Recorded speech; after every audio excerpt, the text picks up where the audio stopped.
هي نثريه بالعاميه ملهاش اي اهميه.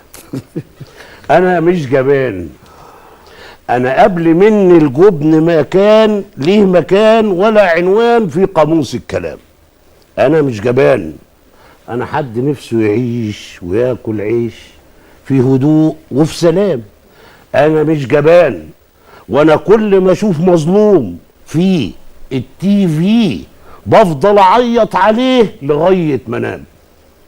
انا مش جبان، ومن زمان في السياسه ماليش والغلاسه مفيش، يعني الخلاصه مانيش غير حبه كلام.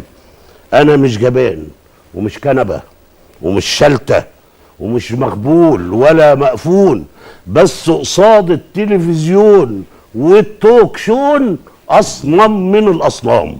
انا مش جبان ومش انقاذ ومش طيار ومش احرار ومش يسار ولا ثوار ومش اخوان.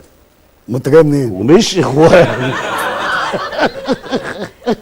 ومش تمام. انا مش تمام ومش جبان، قد اكون كسلان بس مش جبان. ده انا حتى كتلة مشاعر بس مش شاعر. للشعر اصول وقواعد، وانا بصور وانا قاعد، وعمري ما رحت الميدان. بس كمان وكمان انا مش جبان، انما انا مش تمام. واكتر دعوة بحبها من زمان، يا حنان يا منان ارزقني بيه حسن الختام. الله.